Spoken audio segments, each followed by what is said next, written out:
Good morning student, how are you. आज हम start करेंगे 9th क्लास का जो चैप्टर है force. Class 9th force. What is mean by the force. Force का अर्थ क्या होता है। देखिए, किसी भी बॉडी पे जब हम पुश करते हैं, आप साइकिल चला रहे हो, एक बच्चे ने पीछे से पुश किया, ठीक है, तो आपकी साइकिल की स्पीड क्या हो जाती है, तेज हो जाती है। ऐसे ही कोई पीछे से पकड़ के खींचता है, पुल करता है, तो आपकी साइकिल की स्पीड जो है वो डाउन हो जाती है। एक फुटबॉल है, रुकी हुई है, आपने उसको किक किया, पुश किया, तो वो किस में आ गई, मोशन में। तो इस तरह से फोर्स क्या हो गया, इट इज एन एफर्ट। ये क्या है, प्रयास in the form of push और pull to change the state of uniform motion of any body and the direction of any body. और दूसरा, शेप ऑफ एनी बॉडी। जैसे हमने एक बलून के ऊपर फोर्स अप्लाई किया तो बलून की शेप चेंज होगी, ठीक है। तो इस तरह से मम्मी आटा गूंथती है, तो इस तरह से उसकी शेप लगातार चेंज होती है। तो ये क्या हो गया, फोर्स। फोर्स की यूनिट क्या होती है आपके पास, न्यूटन। फोर्स को मेजर किस में करते हैं, न्यूटन में। फोर्स का एसआई यूनिट क्या होगा आपका, न्यूटन, ठीक है। और इसमें बेसिक पढ़ेंगे आप न्यूटन्स के लॉज।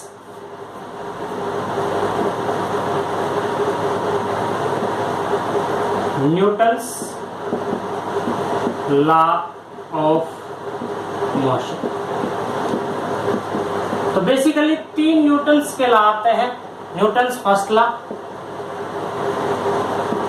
न्यूटन्स फर्स्ट लॉ क्या कहता है, न्यूटन का फर्स्ट लॉ कि कोई भी बॉडी अपना स्टेट ऑफ यूनिफॉर्म मोशन और रेस्ट चेंज नहीं करेगी until we apply external force on it. जब तक हम किसी भी बॉडी पे एक्सटर्नल फोर्स अप्लाई नहीं करेंगे, वो अपनी पोजीशन को, अपने यूनिफॉर्म मोशन को, स्टेट ऑफ रेस्ट को चेंज नहीं करेगी। लेकिन देखिए, यहाँ पे एक क्वेश्चन ये अप्लाई हो रहा है कि जैसे हम साइकिल चलाते हैं, साइकिल पे हमने पेडल लगाया और ब्रेक अप्लाई नहीं करते हैं, पेडल लगाना बंद कर दें और ब्रेक अप्लाई ना करें, यानी कि हमने अपोजिंग फोर्स अप्लाई नहीं किया, फिर भी साइकिल रुकती है। क्यों रुकती है, क्योंकि वहां पे क्या आ रहा है, आपके अपोजिंग फोर्स अप्लाई हो रहा है। वो क्या होगा आपका, फ्रिक्शनल फोर्स, रोड और टायर के बीच में। तो न्यूटन्स फर्स्ट लॉ कहता है कि कोई भी बॉडी बिना एक्सटर्नल फोर्स के अपने यूनिफॉर्म मोशन में जिस स्पीड से चल रही है उसी स्पीड से चलेगी, जब तक उस पर एक्सटर्नल फोर्स अप्लाई ना हो। रुकी हुई है, रेस्ट पे है तो रेस्ट पे रहेगी जब तक हम उस पर एक्सटर्नल फोर्स अप्लाई ना करें, ठीक है। सेकंड चलते हैं, Newton second law. Second law क्या कहता है, सेकंड लॉ कहता है कि फोर्स जो है वो डायरेक्टली प्रोपोर्शनल होगा rate of change of momentum की। F इज डायरेक्टली प्रोपोर्शनल होगा rate of change of momentum की, P2 माइनस P1 अपॉन में T। अब ये rate of change of momentum, momentum क्या होता है, सबसे पहले तो हमें यही पता होना चाहिए मोमेंटम होता क्या है। मोमेंटम होता है किसी भी बॉडी के अंदर उसके मास और वेलोसिटी का product. P is equal to mv, product of mass and velocity. इसकी यूनिट क्या होगी, मोमेंटम की यूनिट, मास की यूनिट होती है किलोग्राम और वेलोसिटी की होती है मीटर पर सेकेंड। तो ये क्या हो गया, मोमेंटम। मास नेवर चेंज, किसी भी बॉडी का मास कभी भी चेंज नहीं होता है। तो सबसे पहले देखिए, मान लो कोई भी बॉडी आपके पास v1 वेलोसिटी से मूव कर रही थी, आफ्टर अप्लाइंग फोर्स अप्लाई करने के बाद उसकी वेलोसिटी क्या होगी आपकी, v2। तो चेंज इन मोमेंटम क्या हो गया, t टाइम के अंदर। F is equal to P की जगह पे क्या रख दें, mv2 माइनस mv1 अपॉन में टाइम। तो rate of change of momentum. और यदि यहाँ से हम मास कॉमन ले ले तो क्या आ गया, v2 माइनस v1 अपॉन में t। अच्छा, v2 माइनस v1 अपॉन में t, rate of change of velocity. और rate of change of velocity क्या होती है, acceleration. F is equal to m और इसकी जगह पे क्या आ गया, एक्सेलरेशन m में। This is the most important equation of Newton second law of motion. Newton second law of motion की मोस्ट इंपॉर्टेंट इक्वेशन।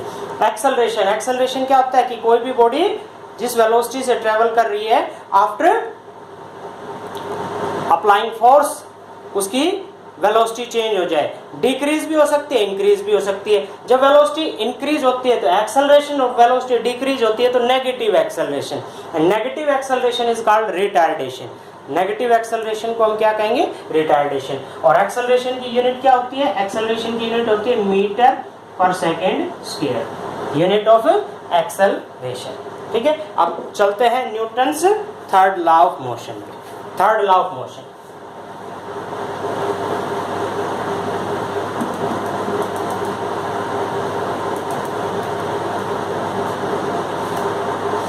तो सेकेंड लॉ क्या है आपके पास? F is equal to M A. Third law, Newton's third law of motion.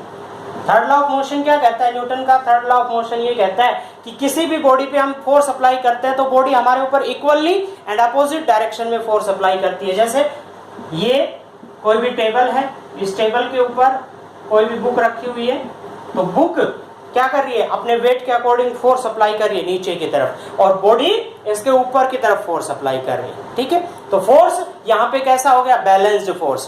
Force mainly two types के होते हैं, एक बैलेंस फोर्स और एक अनबैलेंस फोर्स। बैलेंस फोर्स क्या होता है कि जब भी हमने, जैसे इसे मैंने पुश किया, इसकी पोजीशन चेंज नहीं हुई, तो क्या हो गया? फोर्स बैलेंस हो गया।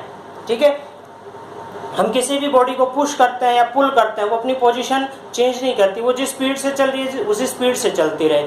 वो रुकी हुई है तो रुकी रहे, तो वो क्या होगा? उसने हमारे फोर्स को क्या कर दिया? बैलेंस कर दिया। लेकिन यदि हमने किसी भी बॉडी पे फोर्स अप्लाई किया और उसने अपनी पोजीशन चेंज कर ली, तो वो क्या होगा? आपका अनबैलेंस्ड फोर्स। इसी में आता है आपके पास इनर्शिया। अगला जो टॉपिक है वो है आपका इनर्शिया, जड़त्व। हिंदी में कहते हैं उसको जड़त्व। जड़त्व जैसे नाम से पता चल रहा है, जड़। जड़ मीन्स कोई भी बॉडी जो है वो चेंजमेंट नहीं कर रही है, जड़। Inertia, it is an inability. नाम से इसको हम कह सकते हैं it is an inability of any body. किसी भी बॉडी की inability to change itself, to change itself state of rest, uniform motion और डायरेक्शन। कोई भी बॉडी है अपने आप अपनी पोजीशन चेंज नहीं करती है, या ये कहें it oppose, it is the property of any body which oppose any change in the state of rest, state of uniform motion और स्टेट ऑफ एनी डायरेक्शन। या ये कह सकते हैं कि it is an inability, it oppose any change in, या it try to remains in the uniform motion और state of rest और state of direction। कि कोई भी बॉडी जिस पोजीशन में है वो उसी पोजीशन में रहना चाहती है, वो अपोज करेगी, विरोध करेगी यदि हम उसको बदलने की कोशिश करेंगे तो देखिए किस तरह से तीन टाइप के इनर्शिया होते हैं। तो सबसे पहले inertia of motion. Inertia of motion, inertia of motion. Motion का इनर्शिया क्या कहता है? मोशन का इनर्शिया कि कोई भी बॉडी यूनिफॉर्म मोशन के अंदर है या जिस टाइप के मोशन में है, try to remains in motion, motion के अंदर ही रहना चाहेगी। It oppose any change in the motion. जैसे हम एक बस के अंदर बैठे हैं और बस चल रही है, तो बस के साथ साथ हम भी चल रहे होते हैं। बस यदि फोर्स अप्लाई करती है, कैसा? रिटार्डेशन, यानी कि ये कहें कि ब्रेक अप्लाई करती है, ब्रेक अप्लाई करती है, बस रुक जाती है, लेकिन हम फिर भी मोशन में। अचानक से ब्रेक अप्लाई करने पे हम क्या करते हैं? आगे की तरफ जाते हैं। तो ये तो हो गया आपका इनर्शिया ऑफ मोशन। जैसे घुड़सवार पे है, घोड़ा अचानक से रुक जाता है तो घुड़सवार आगे की तरफ जाएगा। क्यों जाएगा?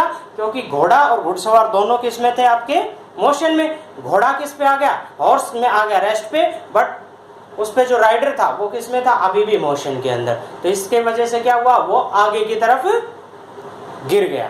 तो ये है आपके इनर्शिया ऑफ मोशन। अगला है आपका inertia of rest. Inertia of rest, rest क्या कहता है आपका? Any body which in rest, कोई भी बॉडी जो रेस्ट पे है, try to remains in rest which oppose any change in the rest. जैसे बस है, बस के अंदर आप खड़े हुए हो, बस रुकी हुई है, अचानक से बस चल पड़ती है, तो आप क्या करोगे? पीछे की तरफ जाके गिरोगे, क्योंकि आपकी बॉडी किस पे थी? रेस्ट पे। नीचे से बस चल पड़ी, बस चल पड़ी, फ्रिक्शन के कारण हमारे पैर जो है वो स्लिप नहीं हुए और हमारी अपर बॉडी किधर आ गई, जिस पोजीशन पे थी उसी पोजीशन पे। जैसे एक दरी है, उसको अगर हम स्टिक से बीट करते हैं, पीटते हैं, छड़ी को से उसको पीटते हैं, तो उसमें से डस्ट पार्टिकल बाहर आ जाते हैं। क्यों आते हैं डस्ट पार्टिकल बाहर? क्योंकि जब दरी से उसको पीटेंगे तो उस सिचुएशन के अंदर दरी तो मोशन में आ गई और डस्ट पार्टिकल अपनी उसी पोजीशन पे रहने के कारण, रेस्ट पे रहने के कारण वो वहीं पे रह गई और दरी पीछे से रह गई। तो इस तरह से inertia of rest. Inertia of direction, direction का इनर्शिया क्या कहता है?